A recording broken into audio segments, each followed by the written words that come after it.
이제 우리 하나님 말씀은 다니엘서 6장 12절부터 20절까지 말씀입니다. 다니엘서 6장 16절부터 20절, 구약성경 1243페이지에 있습니다.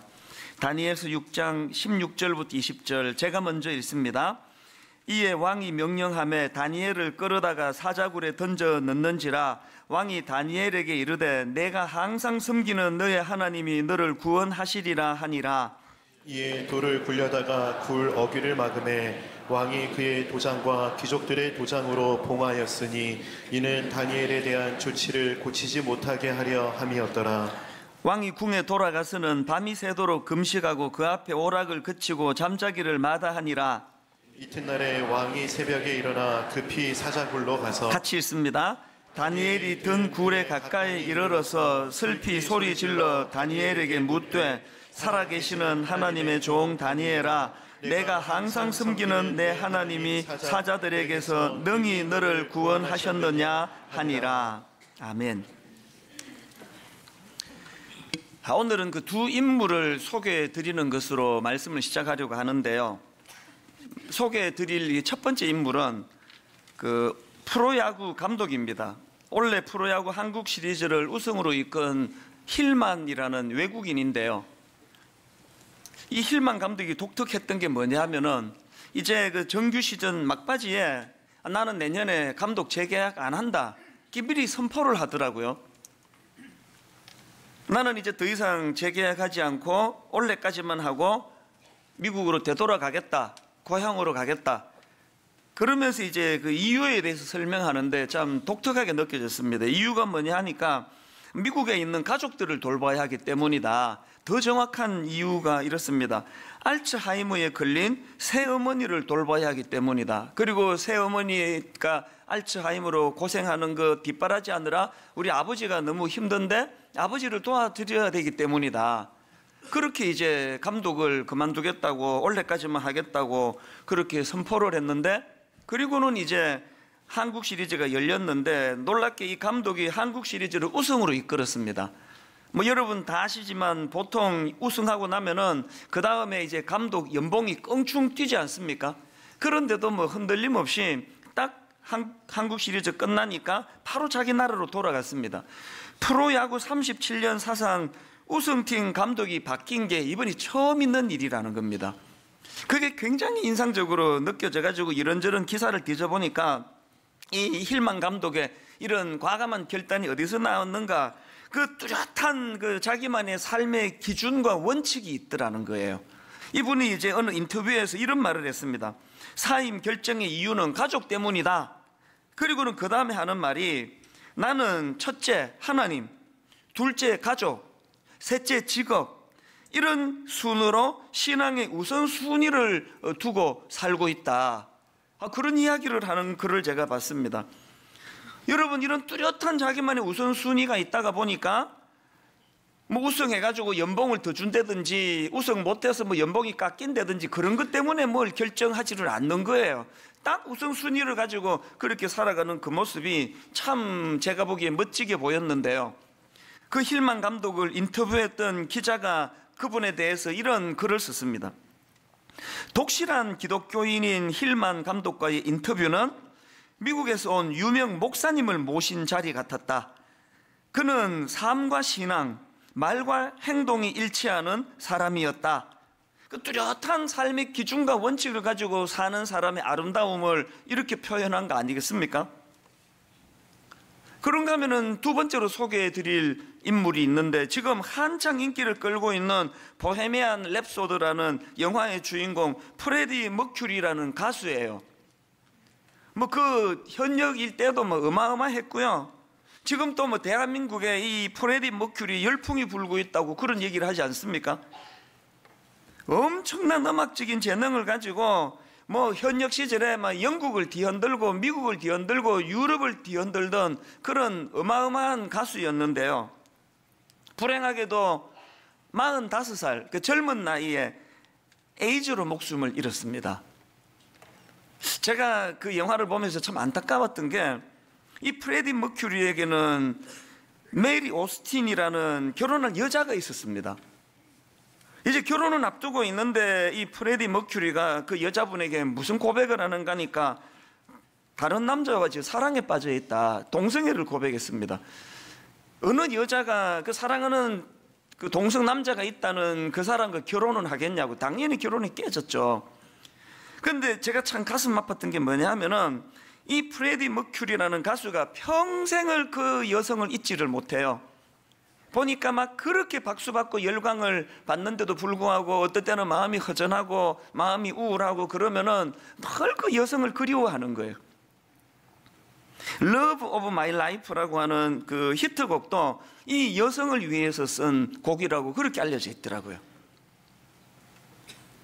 그리고 그 프레디 머큐리가 죽을 때 그 자기 재산 절반 또 저작권료 그리고 방이 28개 딸린 런던의 대저택을 그 동성애를 함께 나누던 상대 남자에게 주질 않고 이 여성에게 줍니다.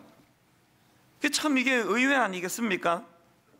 20대 때 결혼할 뻔한 그 여성에게 45살에 이제 숨을 거두면서 그 유산을 절반 이상을 그 여자에게 줬다는 게 뭘 의미하겠습니까?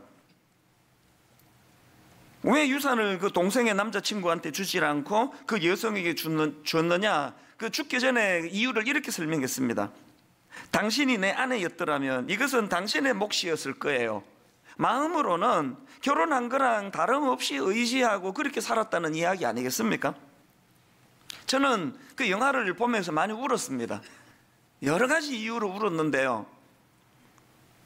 그렇게 수많은 사람들에게 박수를 받고 열광을 받으면서도 그 내면의 문제가 해결이 안 돼 방황하는 그 모습도 참 안쓰러웠고, 그런가 하면은 뭐 동성애 원인에 대해서 여러 설이 있지만 저는 목사니까 이 복음의 능력이 이분의 혼란을 막아줄 수는 없었을까, 그런 생각하니까 너무 그 인생이 안타까워서 그렇게 눈물이 나더라고요. 그리고 또 맨 끝부분에 가서는 내가 목사니까 오늘도 이런저런 이유 때문에 이 가수처럼 수없이 방황하는 많은 이 시대 사람들이 있을 텐데 교회는 너무 무기력하고 그들에게 아무런 복음의 능력을 제시하지 못하는 그 모습이 참 너무 저를 초라하게 만들어서 그렇게 많이 울었던 기억이 있습니다.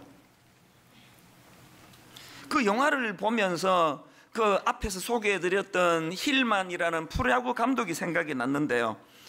여러분, 뚜렷한 삶의 원칙과 기준을 가진다는 것, 그래서 첫째 하나님, 둘째 가족, 그리고 셋째 직업, 이런 어떤 우선순위를 가지고 있는 사람이야말로 흔들림 없는 삶을 살 수가 있다고 한다면, 여러분, 우리가 엿새 동안에 뭐 저는 목회자로서의 또 바쁜 삶을 살고 있고, 또 여러분들은 삶의 현장에서 이런저런 바쁜 삶을 사는데 뭐 유혹의 내용도 다르고 유혹의 방향도 다르지만 사단이 저와 여러분에게 공격하는 유혹의 목표는 딱 하나예요.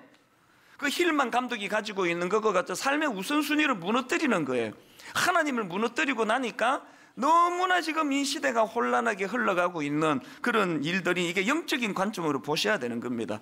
복음이나 십자가도 이 관점으로 보셔야 되는데요. 자, 에베소서 2장 1절입니다.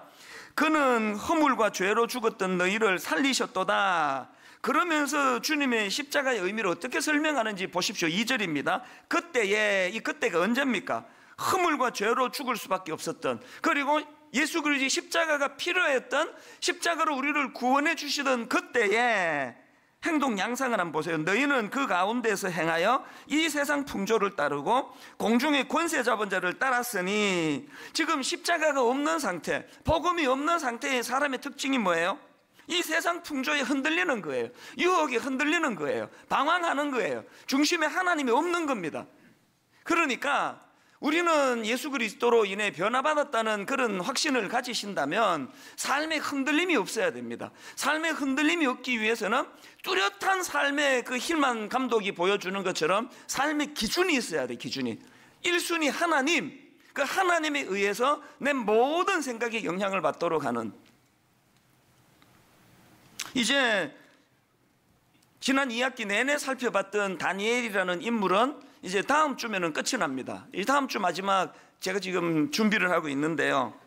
누가 저보고 다니엘에 대해서 총정리를 해보라 그러면 뭐 한마디로 정리할 수 없는 여러 은혜가 있지만 그중에 두드러지는 정리가 이거예요. 다니엘은요, 하나님 앞에서의 삶, 하나님 중심의 삶, 이 삶의 기준이 있었기 때문에 10대 때 포로로 끌려가 80대 초반이 될 때까지 요동하지 않는, 또 사명을 향한 그런 삶을 살게 되었다.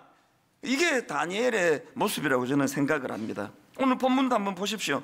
지금 그 정적들의 음모로 말미암아 사자굴에 지금 집어 던져지는 그런 비극을 지금 겪고 있는데요, 그 과정에서 다니엘을 가까이 지켜본 그 다리오 왕의 평가를 한번 보십시오. 다니엘 6장 16절. 이에 왕이 명령함에 다니엘을 끌어다가 사자굴에 던져 넣는지라 왕이 다니엘에게 이르되 내가 항상 섬기는 너의 하나님이 너를 구원하시리라. 또 20절. 다니엘이 든 굴에 가까이 이르러서 슬피 소리질러 다니엘에게 묻되 살아 계시는 하나님의 종 다니엘아, 내가 항상 섬기는 내 하나님이 사자들에게서 능히 너를 구원하셨느냐 하니라. 또 22절에 보면은 다니엘이 그 본인의 말을 한번 들어보세요. 그 세 번역입니다. 나의 하나님이 천사를 보내셔서 사자들의 입을 막으셨으므로 사자들이 나를 해치지 못하였습니다. 그것은 하나님 앞에서 나에게는 죄가 없다는 사실이 드러났기 때문입니다. 무슨 뜻인지 아시겠죠? 온 세상 사람들이 나보고 유죄라 그래도 하나님이 무죄라 그러면 이건 무죄다. 이게 삶의 기준 아닙니까? 온 세상 사람들이 나를 천사라 그래도 하나님의 기준으로 아니면 그 아닌 거다. 오늘 예수 믿고 변화된 사랑하는 여러분, 에베소 4장 14절 말씀으로 자기를 한번 조명해 보십시오. 우리는 이 이상 더 어린아이로 있어서는 안 됩니다. 우리는 인간의 속임수나 간교한 술수에 빠져서 온갖 교훈의 풍조에 흔들거리거나 이리저리 밀려다니지 말아야 합니다. 그렇게 오래 예수 믿고 그렇게 매 주일이면 예배를 드리는데 어떻게 아직도 그 어린아이의 모습을 벗어나지 못하는 분들이 왜 이렇게 많으냐고요. 어린아이의 모습을 어떻게 묘사합니까? 온갖 교훈의 풍조에 흔들거리는 거예요. 이 말에 흔들리고 저 말에 흔들리고, 그 뭐 이것도 맞는 것 같고 저것도 맞는 것 같고, 왜 그렇습니까? 기준이 없는 게 기준이. 내가 이게 지금 미국으로 돌아가야 되나? 감독 계속 해야 되나? 돈 얼마 주는지 보고 결정하지 뭐. 이게 세상의 모습이라면 그것보다도 더 우선되는 내 삶의 기준 그 있습니까? 최근에 그 TV를 보다가 보니까 어떤 분이 로또 1등에 당첨이 됐습니다. 3년 전의 일인데요, 당첨금이 무려 19억 5천만 원이에요. 뭐 별로 안 부러운 듯한 그런 그 표정을 거두어 주시옵소서. 세금 떼고 13억 5천만 원을 받았습니다. 뭐 모두가 부러워하는 꿈 같은 일이 벌어진 거 아닙니까? 이분이요, 늘 그 자기가 그 꿈꾸는 게 하나 있었는데 너무나 경치 좋은데 집 한 채 짓는 거였는데 13억 5천만 원을 현금으로 받아가지고 뭐 당장 했죠. 경치 좋은 남한강 옆에다가 땅을 사가지고 평생 꿈꾸던 집을 지었어요. 그랬는데 결론만 말씀드리면은요, 그 돈 받아가지고 집 한 채는 지었는데 가정이 깨지게 생겼습니다. 이혼하게 됐습니다. 이혼 정도가 아니고 그 부부가 지금 뭐 원수도 그런 원수가 없더라고요. 뭐 소송 걸고 뭐 그런 것 같아요, 보니까. 그 로또 당첨되기 전에 그 이웃들 얘기를 들어보니까 막 부부가 막 금슬이 막 얼마나 좋았는지 그렇게 위해주고 사랑하고 그런 사이였다고 하는데, 그리고 또 로또 1등 당첨됐을 때 막 부부가 서로가 얼싸안고 그렇게 함께 기쁨을 나누었다고 하는데, 그 로또 13억 5천만 원 받고 집 한 채 남기고 가정이 깨져 버렸어요. 가정이. 이 부러운 건가요? 그 남한강 뭐 경치 좋은데 집 안 짓고 저는 제 아내와 여전히 사랑하는 그런 모습을 유지하는 게 훨씬 행복이라고 생각하거든요. 그 제가 그 프로를 보면서 야, 이 모두가 부러워하는 로또 1등도 이게 잘못하면 재앙이 될 수 있는 거구나. 어떨 때 재앙이 됩니까?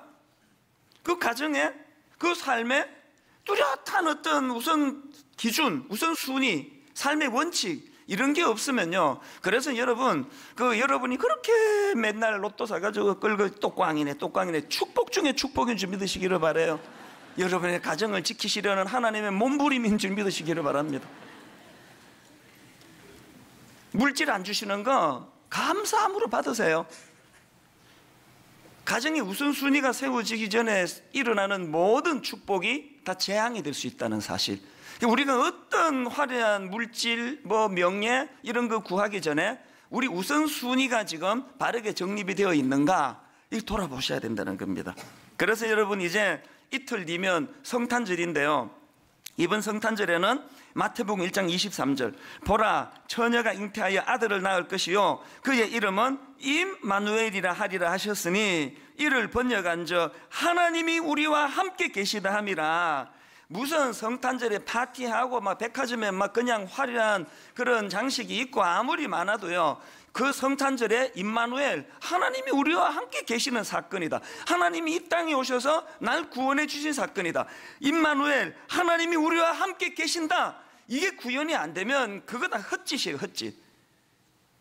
무슨 교회가 무슨 구제하는 데도 아니고 3억 몇 천만 원씩 들어가지고 그런 기관에다가 보내고 하는 그게 무슨 의미가 있습니까? 내 안에 임마누엘이 구현이 안 되는데, 우리가 하는 이 수많은 복지재단 구제 행위는요, 내 안에 임마누엘, 그분 자리 잡으신 그분에게 감사하며, 그리고 그 임마누엘에 대한 우리의 반응이 뭐예요? 코람되어 하나님 앞에서 이 기쁨을 우리가 흘려보내는 게 그게 구제고 선물이고 복지재단 이웃사랑이지, 내게 임마누엘이 구현이 안 되는데 그까짓 게 무슨 소용이 있느냐는 겁니다.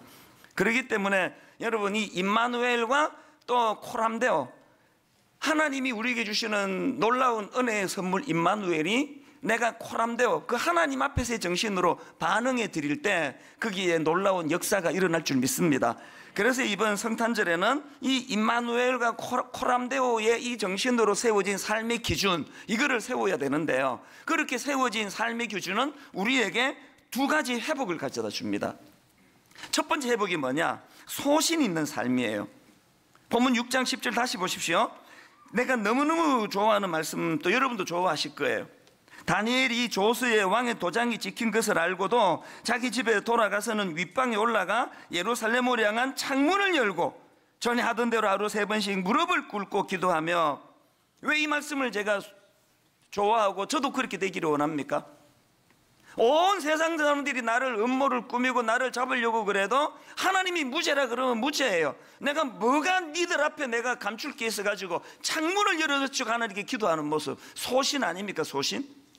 요수아 24장 15절 맨 끝에 보면은 그 요수아의 놀라운 선포, 니들이 뭐라고 어떤 말을 하든지 간에 오직 나와 내 집은 여호와를 섬기겠노라. 소신이에요, 소신. 저는 우리 부교육자들에게 종종 전하는 제 목회 철학을 저는 이런 표현으로 쓰는데요, 너무나 심오한 표현을 저는 하나 머리에 담고 있습니다. 이게 제 목회 철학이에요. 개가 짖어도 기차는 간다. 얼마나 고상한 말씀입니까?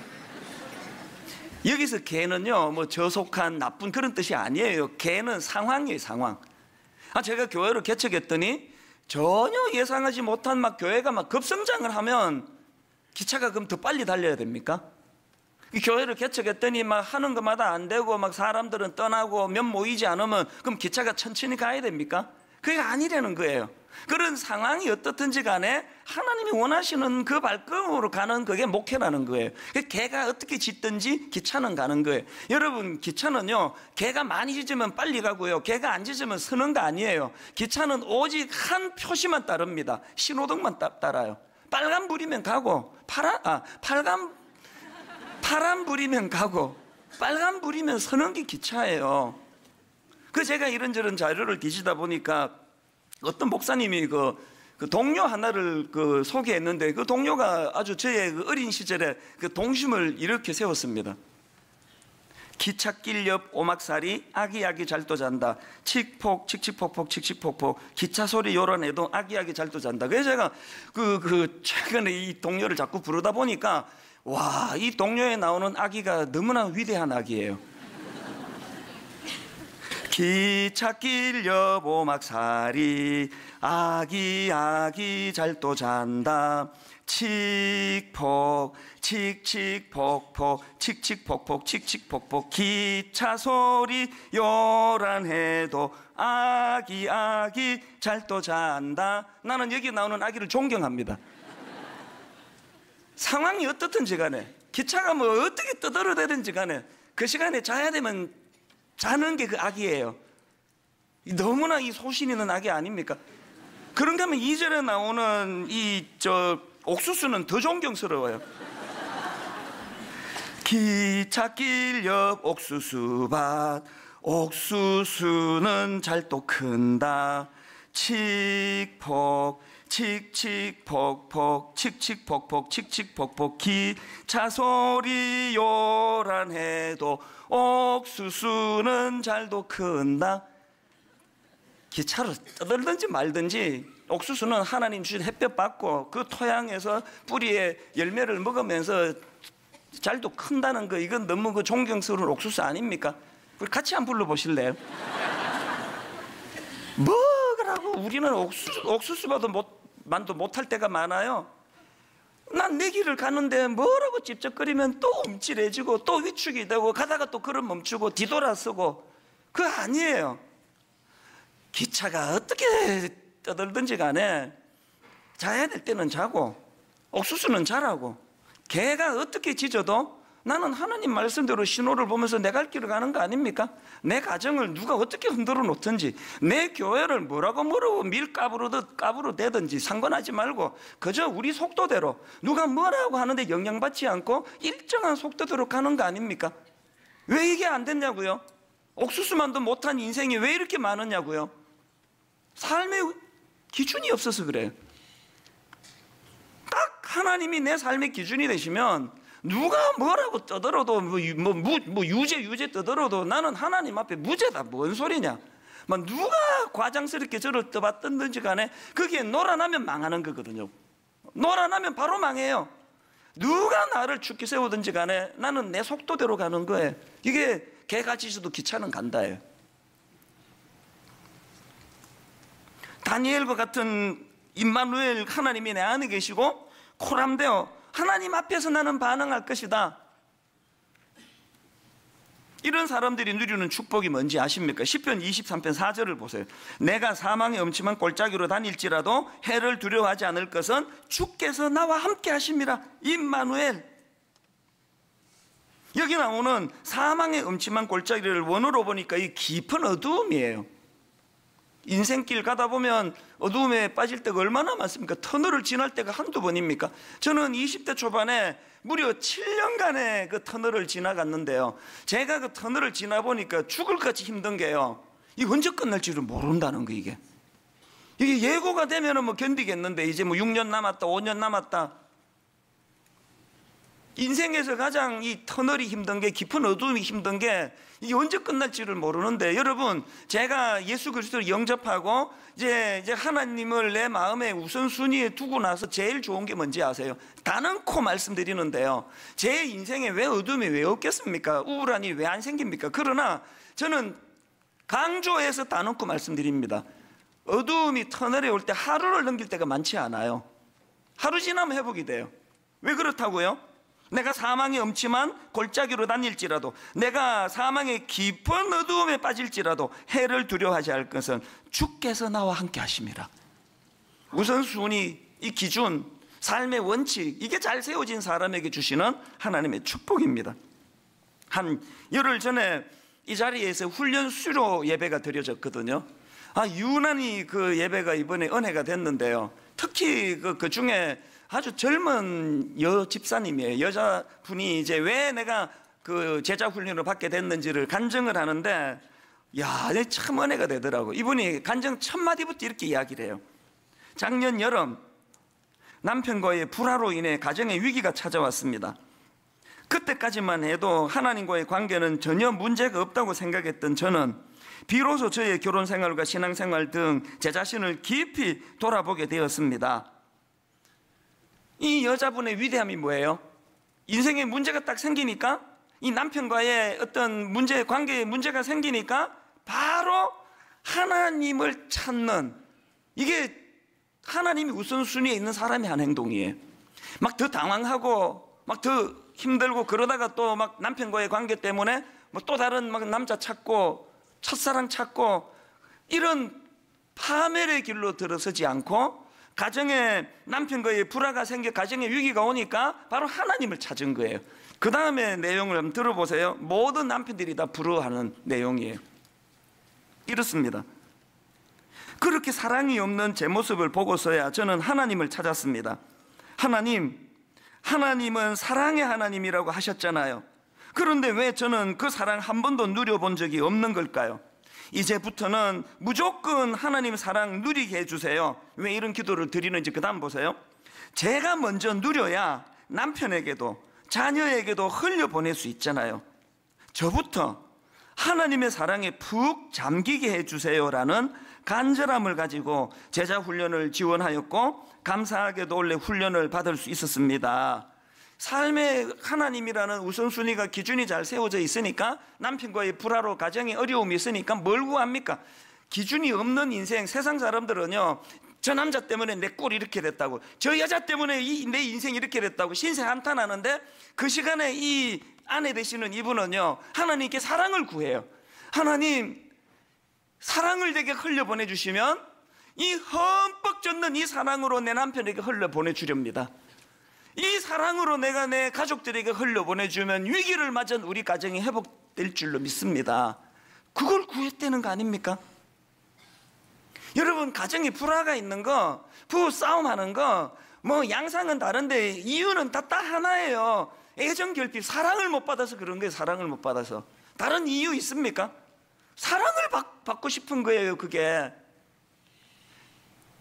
남편의 믿음 좋은 남편의 그 귀한 중심, 믿음 좋은 아내의 중심, 하나님, 제가 우리 이 어릴 때부터 사랑을 못 받은 우리 남편에게, 우리 아내에게 사랑을 좀 보내고 싶은데 제가 사랑이 좀 결핍이 되어 있습니다. 하나님, 저에게 사랑을 흠뻑 적셔 주옵소서. 이 사랑을 저에게 흘려 보내주시면 이 사랑을 성도님들에게, 우리 남편에게, 아내에게 흘려 보내기를 원합니다. 이건요, 담임 목사인 제 기도와 일치되는 기도예요. 제게 사랑이 없어요. 냉정합니다. 힘든 일을 만난 성도를 봐도 그 안에서 긍휼함은 저 안에서 나오질 않아요. 그래서 새벽마다 구하는 게 그 기도예요. 하나님, 저는 사랑이 없습니다. 성령님, 저에게 사랑을 흘려주세요. 그 하나님의 사랑을 흠뻑 받으면 이것이 우리 성도님들에게 흘러가게 될 줄로 믿습니다. 이게 하나님을 우선순위에 둔, 하나님을 기준으로 둔 그런 인생이 누리는 축복이라는 겁니다.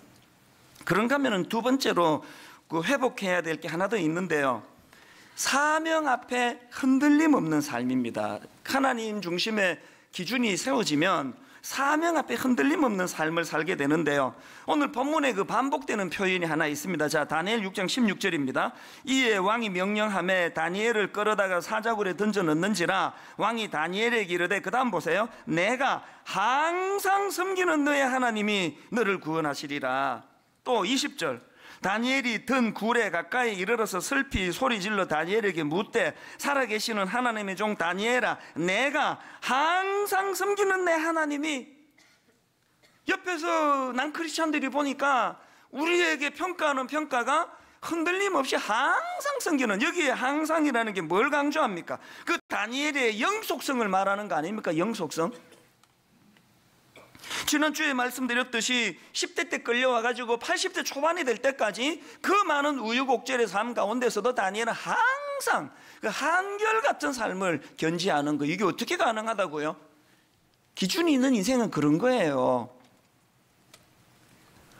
저는 뭐 우리 교회 성도님들이 막 예배 시간에 그렇게 소리를 질러도 뭐 아멘도 뭐 목이만하게 소리 내고, 그럼 어떤 사람은 그냥 뭐 이거를 뭐 지금 아직 잠이 덜 깬 건지 이렇게 몽롱하게 그냥 쳐다보고, 그래도 나 하나도 그것 때문에 마음이 힘들지 않아요. 왜냐하면 막 그렇게 막 예배 시간에 막 아멘 아멘 막 소리 지르고, 막 어떨 때는 막 하늘을 찌르다가 막 어떨 때는 또 다운이 돼가지고 막 우울하다가, 그것보다는 여러분이 훨씬 좋아요.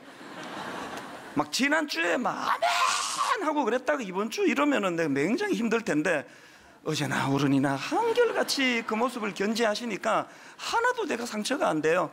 그렇게 그냥 이게 은혜를 받는 건지 안 받는 건지 제가 알 수가 없어도, 그러나 여러분이 삶 속에서 딱 그 기준이 세워져 가지고 어떤 문제에 봉착할 때 요동하지 않고 흔들리지 않는 항상의 그 모습을 견지만 한다면 막 그냥 업돼 가지고 막 아멘 아멘 지르는 것보다 그게 훨씬 좋은 거예요. 그 우리나라 음식이 말이에요, 그 뚝배기, 사실 그건 뭐 내용물 보면 아무것도 없잖아요. 그 뭐 허영 국물 나와 있는 그런 그 뚝배기에다가 뭐 설렁탕 같은 거 나오는 거 보면 이게 뭐 무슨 맛으로 뭐 소금 넣어가지고 이렇게 먹는 거지만, 미국의 어떤, 유럽의 어떤 화려한 음식보다 난 뚝배기가 좋아요.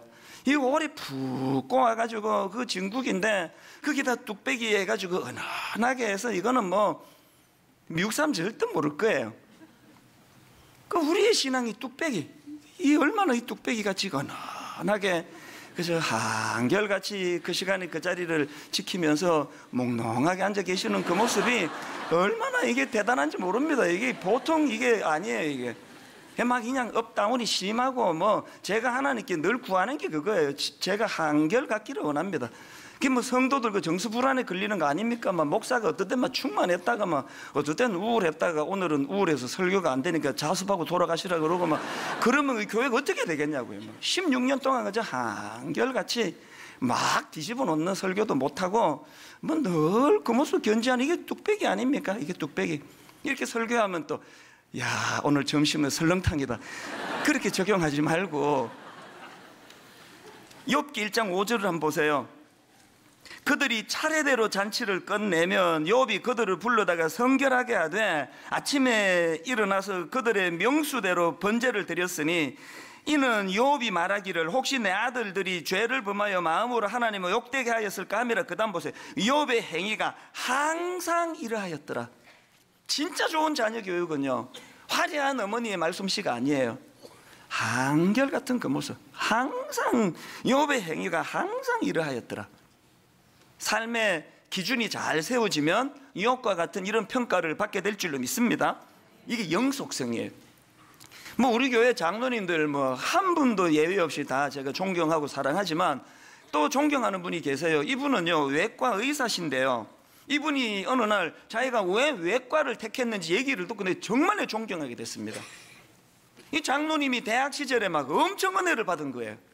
성령이 충만해가지고요, 이 놀라운 복음을 내가 전하 한번 살아야 되겠다, 선교해야 되겠다, 선교. 이 선교의 꿈이 커가지고 그 20대 초반에 젊은 그 의학도가 이제 과를 정해야 되는데요, 그 지도 교수님이 또 예수 잘 믿는 교수님이셨대요. 그 지도 교수님 찾아가가지고요, 교수님께 여쭈었답니다. 교수님, 선교의 삶을 살기에 가장 좋은 과가 무엇입니까? 그랬더니 그 믿음 좋은 교수님이 그게 외과다, 그래가지고 외과를 갔대요.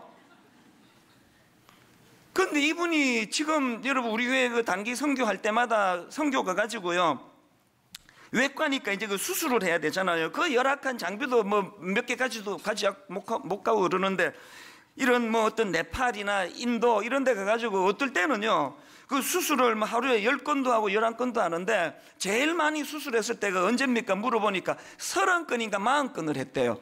물론 뭐 간단한 수술이니까 뭐 30건 40건 했대지만 하루에 40건을 수술한다고 생각을 해보세요. 제가 감동하는 게 뭐냐, 20대 초반에 선교에 대한 꿈을 가지고 외과를 택했는데, 지금 환갑을 바라보는 60을 바라보는 그 나이에서도 그 정신이 흔들리지 않고 매 선교가 가지고 그 일을 행한다는 건, 이게 다니엘이 보여주는 항상의 정신 아닙니까? 영속성.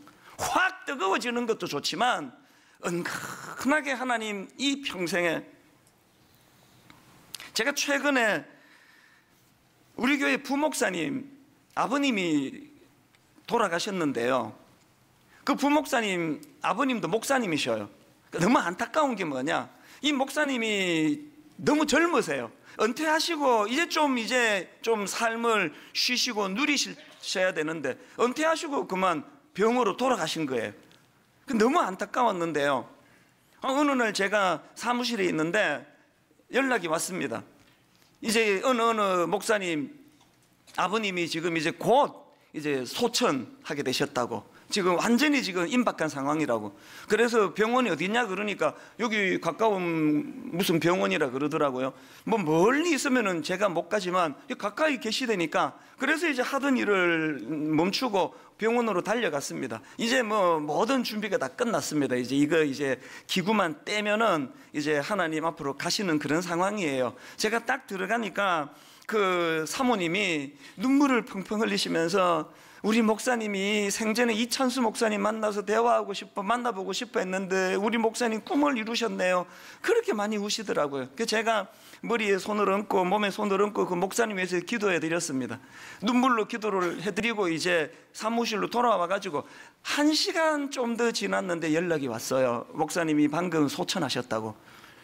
많은 생각이 겹치는데요, 그 중에 두드러지는 생각 하나가 딱 떠올랐는데 뭔지 아세요? 부럽다는 생각이었습니다. 목사님 사명을 다 끝내시고 그 자녀들이 그 아버지를 존경한다고, 그렇게 아버지를 존경하는 그 두 자녀가 다, 또 두 아들이 다 목사예요. 아버지 닮고 싶은 그런 목사가 되고 싶다고. 부럽더라고요.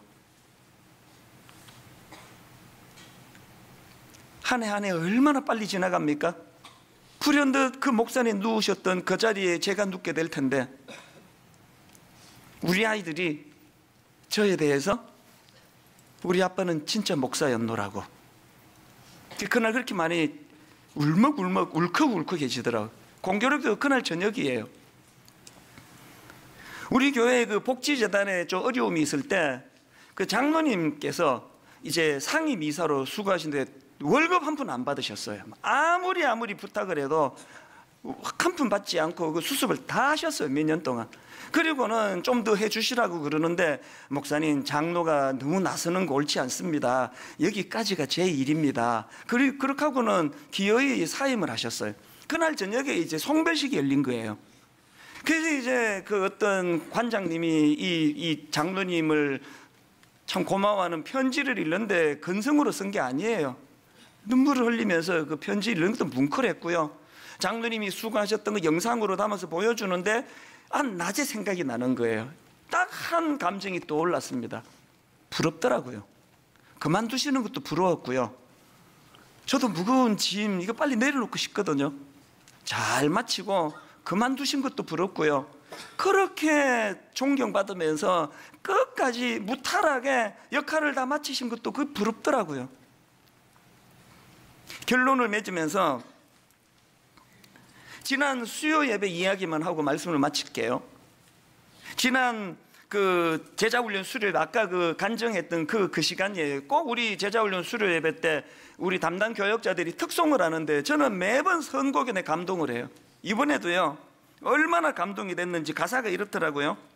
주 선한 능력으로 안으시네, 그 크신 팔로 날 붙드시네, 절망 속에도 흔들리지 않고 사랑하는 주 얼굴 구하리. 이런 노랫말이었는데 이게 왜 감동이 되느냐 하니까, 이거를 이 노랫말을 쓰신 분이 독일의 본 헤프 목사님이기 때문이에요. 본 헤프 목사님은 2차 세계대전 당시에 히틀러가 득세할 때 참 가슴 아프게도 많은 독일 교회들이 이렇게 설교했답니다. 히틀러는 독일의 경제와 사회를 살려주시려고 하나님이 보내주신 종입니다. 이런 썩어빠진 설교를 할 때 본 헤프 목사님은 그 독일 교회의 잘못을 지적하고 히틀러와 나치 노선을 반대하다가 붙잡혀가지고 옥살이하다가 교수형에 처해진 인물이에요. 그런데 여러분, 이 노랫말이 어떻게 쓰여졌는가에 대해 유래가 뭐 몇 갈래 검색하니까 나오던데, 그 중에 제가 본 게 이런 내용이에요. 본 헤프 목사님이 그렇게 붙잡혀가지고 감옥에 투옥해 있는데 가슴 아프게도 70세 연로하신 노모 어머니께서 생신을 맞으신 거예요. 그 생신날 써서 드린 시가 이거래요. 선한 능력으로 일어서리, 주만 의지하리 믿음으로. 그날 제가 요 뒤에 있고 교역자들이 특송을 하는데 후렴이 막 계속 반복이 되는데요. 선한 능력으로 일어서리, 주님만 의지하리 믿음으로, 우리 고대 안에 주 오실 그날 영광의 새날을 맞이하리. 한결같은 항상 이 영속성의 정신을 가지고, 그래서 그날의 생생함을 좀 보여드리고 싶어서 그 영상을 좀 편집을 해서 보여드리려고 하거든요. 이 시간에 같이 한번 느껴보시기 바랍니다. 가사를 한번 집중해 보시기 바랍니다.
여러분 힘드신 거 다 알거든요.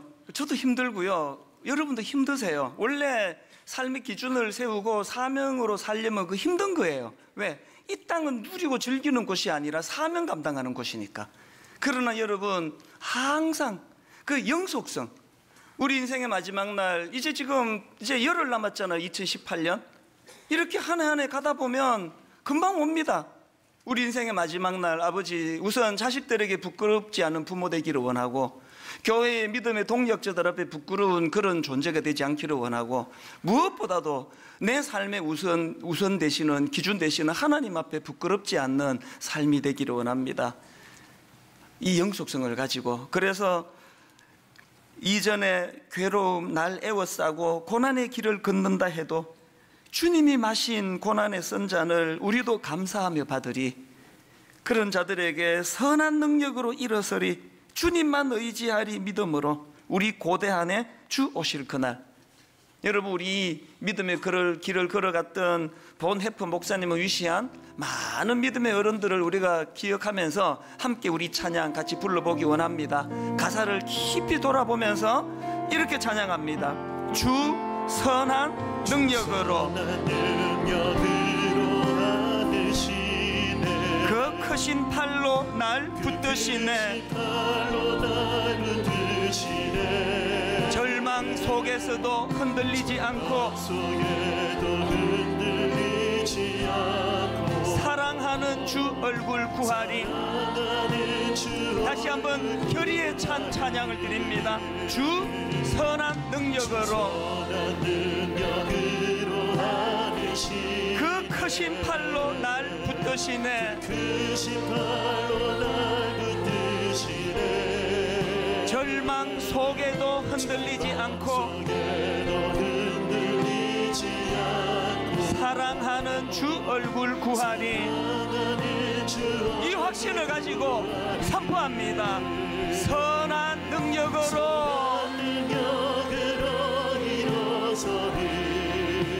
주만 의지하리. 믿음으로 우리 고대하네. 우리 고대하네. 주 오실 그날 영광의 새날을 맞이하리. 이전의 괴로움 날 애워싸도 고난의 길을 걷는다 해도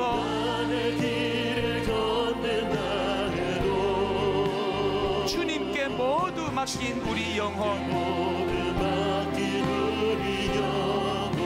끝내 승리의 날을 맞으리. 이 확신을 가지고 선포합니다. 선한 능력으로 일어서리. 능력으로 일어서리. 주만 의지하리. 믿음으로 우리 고대하네.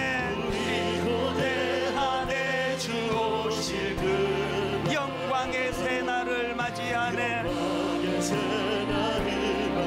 주님이 마신 고난의 쓴 잔을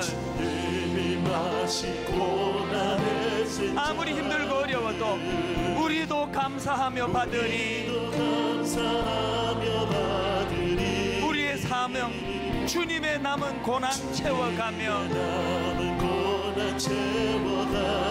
예수와 복음 위해 살리라.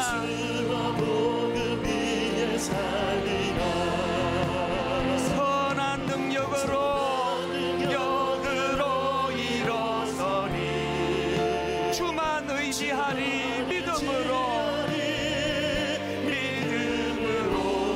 우리 고대하네. 주 오실 그날 영광의 새날을 맞이하리. 같이 기도하시겠습니다. 살아계신 하나님 아버지, 이제 이 한 해도 열흘밖에 남지 않았습니다. 지난 세월을 돌아보며 아버지 참 많이 흔들흔들거리고 아버지 유혹 앞에 맥을 못 추던 부끄러운 기억들이 왜 이리 많이 머릿속에 남아있는지요. 오늘 말씀을 아버지 연말에 주신 것 참 감사합니다. 기준이 세워지기를 원합니다. 그 힐만 감독이라는 크리스찬처럼 하나님 첫 순위다, 가족이 두 번째 순위다, 그리고 그 다음이 야구다.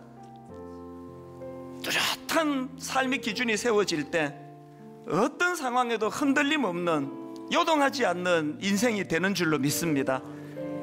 이제 하나님 올 한 해를 정리하고 새해를 맞으며 바로 그것을 내 삶의 목표로 잡고, 그렇게 아버지의 삶의 기준과 원칙과 우선순위가 잘 세워진, 그래서 하나님 우리도 다니엘처럼, 그 우리 부목사님의 아버님 목사님처럼, 수많은 믿음의 조상들처럼, 본 회프 목사님처럼 끝까지 중간에 도중하차하지 않는 승리하는 믿음을 허락하여 주시옵소서.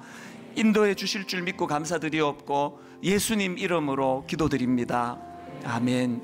우리 다 자리에서 일어나셔서 그 어린 주 예수 누울 자리 없어 온유하신 주님을 이 시간 성탄을 기다리면서 찬양합니다.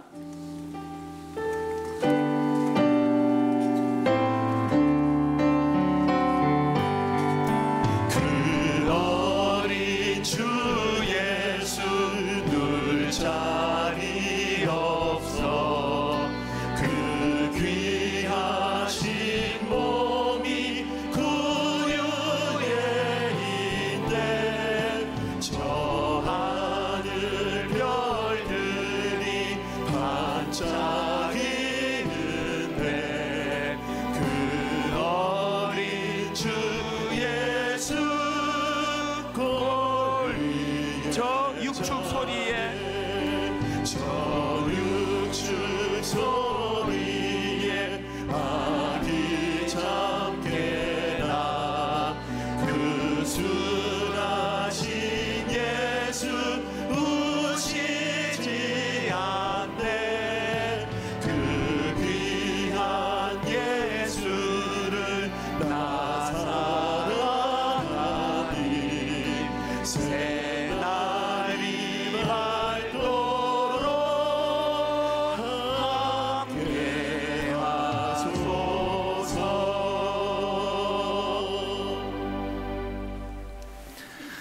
우리 주 예수 그리스도의 은혜와 하나님 아버지의 다함없는 사랑과 성령님의 감동, 감화, 위로교통 충만하심의 역사가 오늘 말씀으로 주님을 내 삶의 우선순위, 주님을 내 삶의 기준으로 세우고 흔들림 없는 인생으로 살아가겠노라 다짐하며 예배하는 모든 주의 자녀들 머리 위에 지금부터 영원토록 함께 하시기를 간절히 축원하옵나이다.